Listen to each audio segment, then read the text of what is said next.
रामायण की बात जब जब आती है तब तब बात आती है कि माता कैकेयी ने ऐसा क्यों किया कि प्रभु श्री राम को जब राज्याभिषेक होने जा रहा था तो वन में भेज दिया। मां कैकेयी के अपयश के बारे में बहुत बातें होती हैं। लोग कहते हैं कि एक दासी मंथरा के चक्कर में आकर उन्होंने इतना कुछ कर दिया। लेकिन क्या आप जानते हैं कि माता कैकेयी प्रभु श्री राम से अपने बेटे भरत से भी ज्यादा स्नेह करती थी, प्रेम करती थी।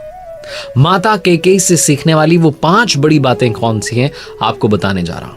आप देख रहे हैं लर्निंग सीरीज सीखोगे नहीं तो जीतोगे कैसे। मैं आरजे कार्तिक आपका स्वागत करता हूं। आइए बात करते हैं उन 5 बड़ी लर्निंग्स की जो हमें मां कैकेयी से मिलती है।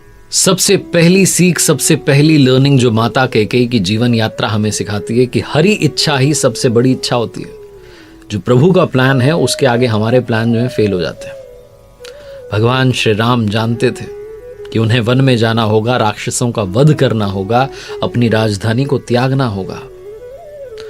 और वो समझ नहीं पा रहे थे कि ऐसा क्या उपाय जो है खोजा जाए जिससे कि वन में चले जाए। उन्हें मालूम था कि माता कैकेयी उनसे बहुत स्नेह रखती हैं, बहुत प्यार करती हैं। तो माता कैकेयी के पास गए और जाकर के कहने लगे कि माता मैं तुमसे कुछ मांग रहा हूं। माता ने कहा कि माँ वो क्या मांगना चाहते हो, बताओ तो सही। तो राम जी ने कहा कि कुछ ऐसा मांग रहा हूं जिसके लिए पूरी दुनिया, पूरा विश्व आपकी बुराई करेगा, अपयश का सामना करना पड़ेगा, सवाल उठाएगा, लेकिन मुझे मालूम है कि आप ही ये काम कर सकती हैं। माता कैकेयी ने कहा बताओ तो करना क्या है। तो प्रभु श्री राम ने कहा कि बस पिताजी से मेरे लिए वनवास मांग लो, मुझे वन में जाना है और कुछ ऐसा कार्य है जो वन जाकर ही हो सकता है, वो यहां रहकर नहीं हो पाएगा। माता कैकेयी समझ नहीं पाई कि क्या करूं, किस मुंह से जाकर के कहूं कि अपने सबसे प्यारे बेटे राम को जंगल में भेज दीजिए, वन में भेज दीजिए। तब कहते हैं कि वो दासी मंथरा आई और आकर के रानी को कहा कि तुम अपने बेटे भरत का राज्याभिषेक क्यों नहीं करवाती, राम को सब कुछ क्यों मिलने जा रहा है। तब एक कथा में कहा गया है कि माता कैकेयी को ये समझ में आ गया कि ये शायद हरि की इच्छा है, ये उन्होंने ही योजना बनाई है। तो उन्होंने 2 वर मांग लिए। अगर सिर्फ राम जी को वनवास का वर मांगती तो बात समझ में नहीं आती, इसलिए दूसरा वरदान भी मांग लिया कि मेरे बेटे का राज्याभिषेक हो जाए। प्रभु श्री राम वन में गए थे राजकुमार बनकर, लौटे तो प्रभु श्री राम बनकर। हरि की इच्छा सबसे बड़ी इच्छा होती है, उन्हें जिससे जो करवाना होता है वो करवा लेते हैं। तो इस बात को जब हम ध्यान में रखते हैं तो जीवन बहुत सरल हो जाता है, बहुत सुगम हो जाता है। दूसरी बड़ी सीख जो माता कैकेयी की जीवन यात्रा सिखाती है, त्रेता युग में भगवान श्री राम वनवास से लौट आए तो राम जी ने भी, भरत जी ने भी माता कैकेयी को क्षमा कर दिया। वो महल में रही, उनका जीवन चला। अगले युग में एक बार माता देवकी भगवान श्री कृष्ण से पूछने लगी कि तुम तो भगवान हो, तुमने तो इतने सारे जो है चमत्कार किए हैं, हर कोई तुम्हारी प्रशंसा करता है, फिर तुमने अपनी माता को 14 वर्षों तक कारागार में क्यों रहने दिया? तुम तो उसी क्षण मुझे यहां से छुड़ा के ले जा सकते थे, पिताजी को छुड़ा सकते थे, तुमने हमें यहां क्यों छोड़ दिया? तो भगवान श्री कृष्ण ने कहा कि आप भूल गई पिछले जन्म में आपने भी तो मुझे 14 सालों के लिए अलग कर दिया था।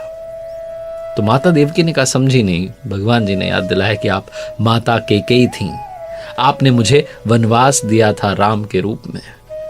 तो माता देवकी ने पूछा कि फिर कौशल्या का क्या हुआ? तो भगवान श्री कृष्ण कहते हैं कि मेरी माँ कौशल्या के पास ही तो 14 सालों तक रहकर आया हूं, जिनसे 14 सालों के लिए आपने दूर कर दिया था, वही तो माँ यशोदा हैं।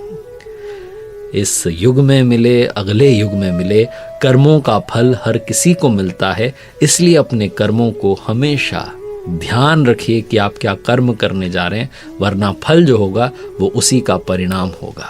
यही दूसरी सीख हमें माता कैकेयी से मिलती है। तीसरी सीख जो माता कैकेयी की जीवन यात्रा सिखाती है कि जीवन में हमेशा वीर होना चाहिए, बहादुर होना चाहिए। देवासुर संग्राम में राजा दशरथ इंद्रदेव की मदद के लिए देवलोक की तरफ चल पड़े और कहते हैं कि वो जो संग्राम था बड़ा भीषण था। असुर जो थे वो 10 दिशाओं से हमला कर रहे थे, आक्रमण कर रहे थे, और राजा दशरथ जी जो थे वो सबसे लड़ाई लड़ रहे थे। उस रथ की जो सारथी थी वो माता कैकेयी थी। बीच में रथ का पहिया निकलने वाला था, लेकिन माता कैकेयी ने अपनी सूझबूझ से उसे संभाला और उन्होंने भी उस युद्ध में अपने पति का साथ दिया और विजय प्राप्त की। राजा दशरथ जो थे वो महाराज बहुत खुश हुए, बहुत प्रसन्न हुए। उन्होंने रानी से कहा कि आप कोई भी 2 वर मुझसे मांग सकती हैं, 2 वचन मुझसे मांग सकती हैं, वरदान मांग सकती हैं। रानी कैकेयी ने कहा कि मुझे अभी कुछ भी नहीं चाहिए और भविष्य का मुझे पता नहीं है, कभी मुझे लगेगा तो मांग लूंगी। हालांकि कहते हैं कि वही 2 वरदान जो थे वो रामायण का कारण बने। उन्हीं 2 वर में रानी कैकेयी ने मांगा कि राम जी को वनवास मिले और भरत जी को राज्य मिले। चौथी सीख जो कि माता कैकेयी की जीवन यात्रा हमें सिखाती है कि क्षमा कर देना चाहिए, क्षमा भाव अपने अंदर लेकर के आना चाहिए। और जब आपको लगे कि आपसे बहुत बड़ी गलती हो गई है तो बिना देरी के क्षमा मांग भी लेना चाहिए। माता कैकेयी ने क्षमा मांग ली। उन्हें बहुत जल्दी इस बात का एहसास हुआ, समझ में आ गया कि बहुत बड़ा पाप हो गया। जब प्रभु श्री राम जैसे ही वन को गए तो कुछ दिनों के बाद ही महाराज की मृत्यु हो गई। वो पुत्र वियोग में बहुत परेशान थे। रानी कैकेयी को बहुत दुख हुआ। उन्होंने प्रभु से, श्री राम जी से जाकर के क्षमा भी मांगी। भरत जी से भी कहा कि मुझे क्षमा कर दें। प्रभु श्री राम ने भी माता कैकेयी को चरण लग करके प्रणाम करके जो है क्षमा कर दिया। कहा कि माता आप ऐसा मत बोलिए, ये सब तो लिखा हुआ था, होना था। भरत जी ने भी अपनी माता को क्षमा कर दिया कि कोई बात नहीं, जो हुआ ठीक हुआ। क्षमा मांग लेना और क्षमा कर देना ये जीवन का बहुत बड़ा गुण है। इसको कभी छोड़िएगा मत, जीवन सरल हो जाएगा। और अंतिम बात क्या नहीं सीखना चाहिए वो भी समझ लीजिए। माता कैकेयी से मत सीखो कि कान के कच्चे बन जाओ। कोई कुछ भी कहे आप उस पर यकीन कर लें, बिलीव कर लें, विश्वास कर लें और अपना ही नुकसान कर बैठें। ऐसा मत होने देना। रानी कैकेयी जो थी, माता कैकेयी, उन्होंने मंथरा की सलाह मान ली। बस यही सबसे बड़ी उनसे भूल हो गई, गलती हो गई। मंथरा ने आकर के ऐसी बातें कह दी जिसने रानी कैकेयी के कानों में विष घोल दिया। वो कान की कच्ची हो गई और वहीं से सारी जो है रामायण की शुरुआत हुई। वो सब कुछ हुआ जिसकी वजह से प्रभु श्री राम को वन में जाना पड़ा। उनके पिताजी की मृत्यु हो गई, माता सीता को रावण अपहरण करके ले गया। ये सब कुछ हुआ लेकिन सिर्फ इसलिए क्योंकि माता कैकेयी ने अपनी दासी की बात पर विश्वास कर लिया था। अपनी दासी की बातों में आ गई थी जो कि बातें सही नहीं थी। ये जानते हुए भी कि सही नहीं बोल रही है दासी, उसकी बातों में आ गई माता कैकेयी और सारी रामायण जो है आगे होती चली गई। कभी भी जीवन में कान का कच्चा मत बनना और ये ध्यान रखना कि आप सलाह किससे ले रहे हैं। इसीलिए राय हमेशा अच्छे लोगों से लेनी चाहिए। देखते रहिए मेरे साथ हर सोमवार सुबह 9:30 बजे नई कहानी, हर शुक्रवार सुबह 9:30 बजे लर्निंग सीरीज का एक नया वीडियो। कर दिखाओ कुछ ऐसा कि दुनिया करना चाहे आपके जैसा। प्रभु श्री राम की कृपा हम सभी पर बनी रहे।